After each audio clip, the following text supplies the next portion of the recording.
Hi everyone, this is Erin from Sandpaper Road, and today I'll be making a card using the Tamashii Dragonfly Collage stamp set, and I'm going to use vinyl as a mask to do something kind of unique, I guess. The first time I saw this stamp, I knew exactly what I wanted the card to look like.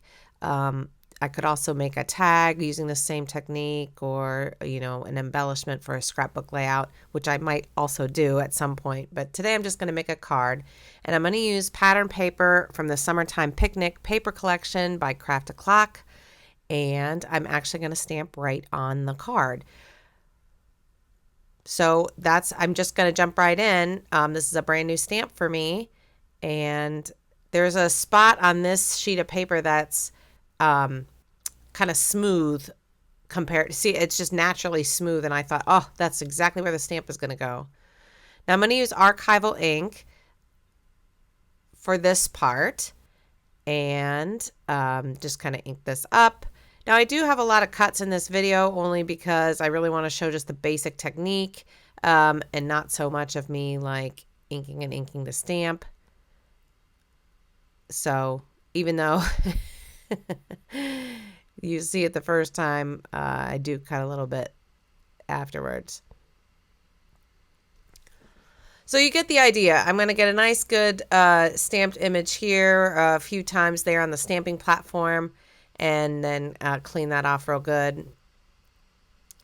Now I am going to take the time and clean this off, and I'm just using just a basic microfiber cloth I got from anywhere, But I am going to take the time and clean that off really well before I do the next step. Now, if you're not sure about what I meant when I said I'm using vinyl with this, I'm going to use vinyl as a mask. I've actually done this in another video, so I'm going to link up into the top right corner if you're interested in seeing a little bit more detail with that. This is the same vinyl, like if you have a Cricut or a Silhouette or whatever it is that you have, like an electronic cutting machine, this is that vinyl. Sometimes you have leftover pieces or whatever, and it makes a great mask.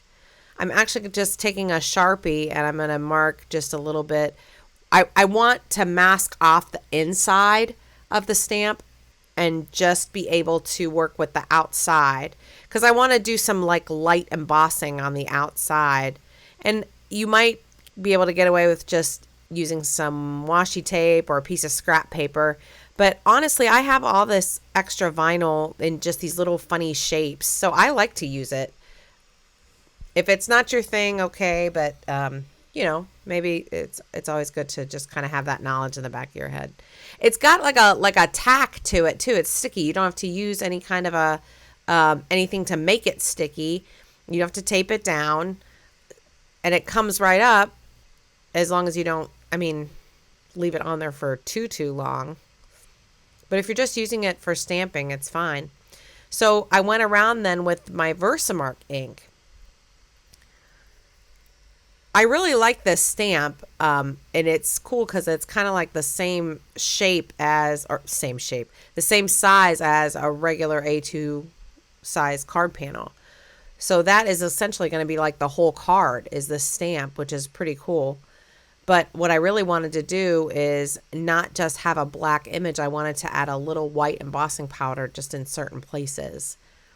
So I keep my embossing powder in like just a jar, like just a basic, like just an empty lotion jar. I don't even know what it was, just something. Well, anyway, as you can see, I'm just sprinkling it, not real heavy on the whole thing, but just sort of here and there, I guess. And that's exactly what I wanted. I wanted just a little bit, not full coverage, but just a little bit. I think that'll just make a nice effect. I'm so happy I stamped on pattern paper. Don't forget that you can do that. We get into the habit, I think, as crafters, we use our inks and we use our stamps, and, we always reach for that white because we have all these other inks. But don't forget that you have pattern paper, and especially some of your heavier pattern paper, like this is a 250-pound weight. So that can take your embossing, and that can take your stamping and all your neat, mixed media, your pastes, all that. Yeah, really nice. I like the way this looks so far. I like how there's like a white strong edge on some of that border, and then on some of it, you can see the black edge. It looks good. I like it.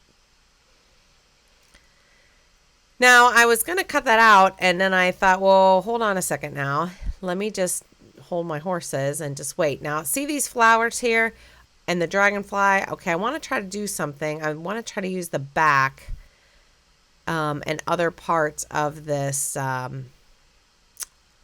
paper because I really want the flowers to stand out. So I'm trying to figure out how I'm going to do this because in my mind I see a project, but I don't always know how I'm going to achieve this look.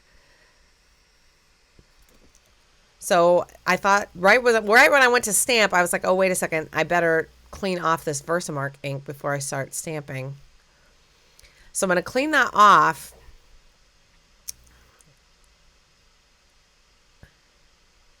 And then I'm going to go back in and really want to use the back here. I don't think I need to actually cut it yet, or do I? I was a little indecisive. I thought maybe if I could just get that big piece out of the way. I can trim it down like to exact maybe like later, but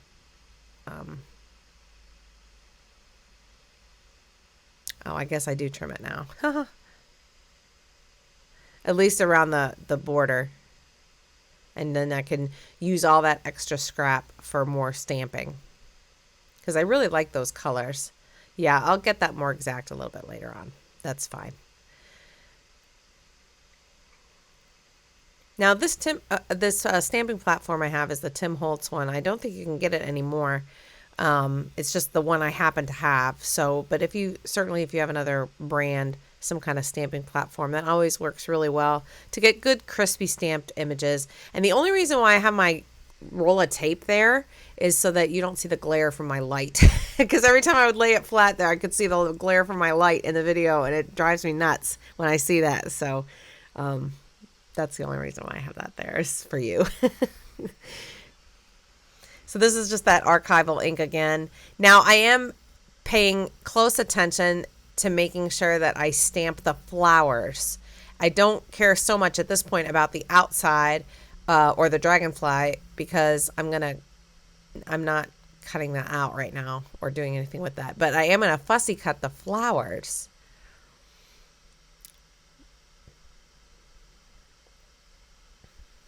Yeah, that looks good. That one little corner just didn't want to come out. Yeah, that looks good. Okay, so I've got that. Now that's sort of like a smooth peach pink color. And now here, this is another piece of that other leftover piece. And I thought I was gonna do some with the texture side. Maybe I do it off camera. Oh yeah, I must do it off camera. Because I stamp it like 2 or 3 times on different areas of the paper. And then what I'm going to do is with my little scissors, I'm just going to cut out each one of these flowers. Okay?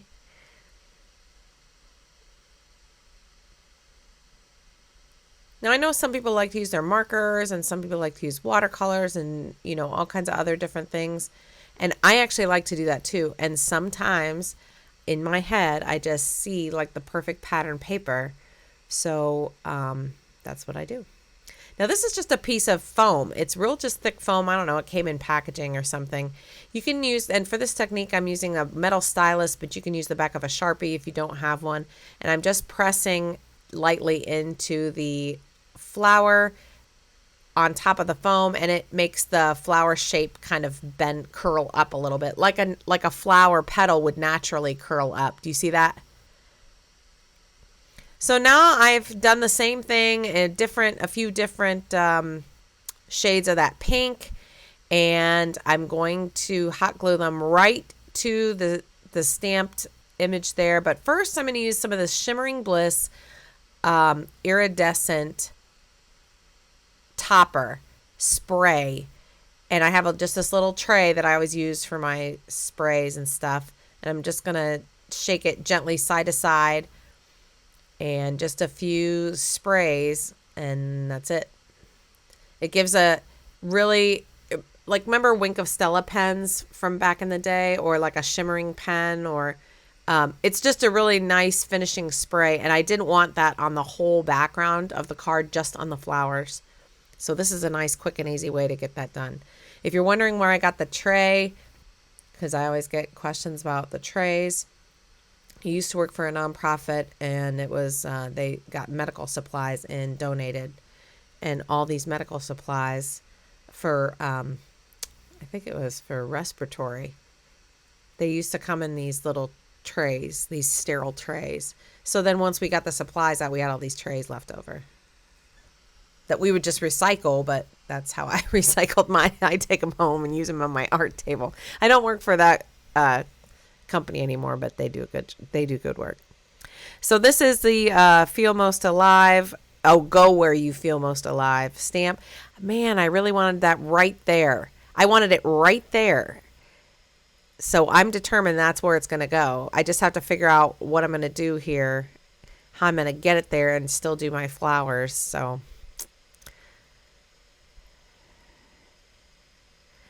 I'll start with the flowers because I know that's how this is going to go. I'll deal with the sentiment in a minute. Now, did you see that? Just a little bit of hot glue, and then with my bone folder, I just press it down. I'm not hot gluing the whole thing, just the bottom, so that it curls up like that. Ooh, burn my finger with the hot glue. That happens. Yeah, I'm trying to figure out with that sentiment. It is going to go there. I'm putting it there. I just I can't think about that right now because I can't think about that until I get these flowers out of my head. It just looks so good. As I'm watching this come together, this is exactly how I saw it in my mind. That pink against that sort of lime green with the black as a stem. It just looks really good to me. You know what I should do? I should do this again with that same kind of lime green and make like bright red ones. That would look so good. But like maybe not solid red cardstock, but maybe like if I have a red pattern paper somewhere.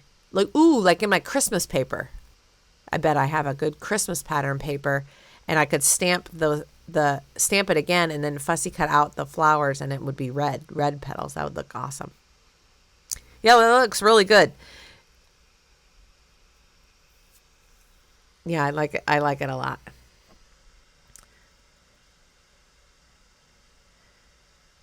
Okay, so let me figure out here what I'm going to do about this sentiment. No matter what, I knew I wasn't going to be able to stamp it right on there. It just wasn't going to be right.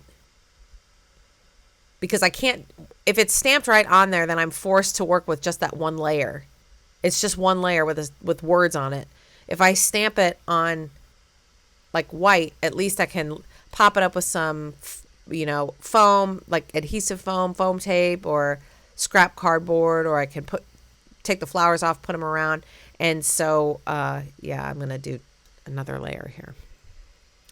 This is a cool stamp. I like it. I like the combination I like the font.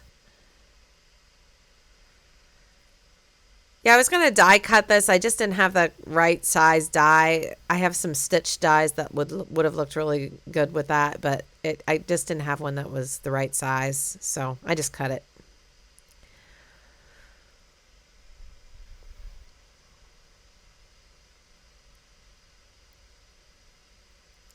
Now, you'll see that it looks like I'm cutting it crooked. I'm actually cutting it straight. I stamped it.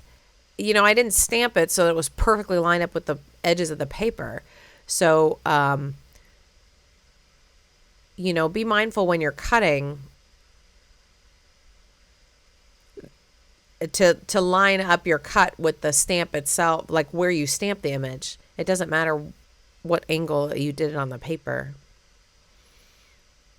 Now that right there is exactly where I want it. Maybe a little lower, actually. I'm trying to work around the flowers I already put there.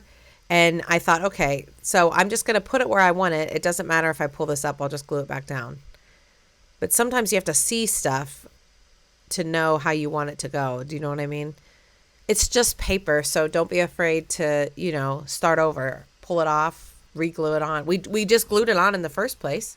So I don't get kind of hung up about that, if I have to pull something off because I wanted it different. It's just I've got to look in my head of how I want it. See, that's right there where I wanted it, like right there against the edge off to the side. So I guess what I'm going to have to do is not hot glue these two flowers. I'm going to glue them down flat with my Nuvo Deluxe adhesive. That's fine. That'll work out fine because I need the flowers there and I need the sentiment there. So the other ones on the top of the little plant, those can curl up. These can just lay flat. And then I have it looking exactly how I want. See how they peek up from behind the sentiment in that same color? Yeah, I needed it to look like that. Yeah, that looks good. It does need a little bit of a ink around the edge, though, for sure. My sentiment is what I mean. So, yeah, definitely some, what is this? Antique linen. We'll just ink around the edges quick. And that's really going to make that sentiment pop. Yeah, that's good. That looks nice. It's just a little subtle thing, but if it's not there, you really know. It looks like it needs something. You ever have that?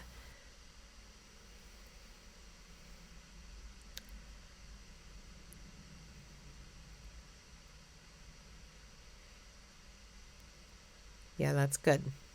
I thought about popping that up with some foam tape, but decided not to. There's enough popping up going on with the petals up top. And I'll do something with the dragonfly in a bit. You'll see it in the final photos. Also, make sure that you watch the video to the end because I've got a coupon code for you for these stamps from Technique Junkies. So I'm just mounting this on a card base, and it looks really good. Yeah, I'm happy with that. Looks fantastic. So here's a final look at the card. You could see, I love those flower petals. I did add some gilding flakes there to the dragonfly wings. And you can use the code TJ10Aaron for 10% off at Technique Junkies. And thank you so much for subscribing. We'll see you in the next video. Bye-bye.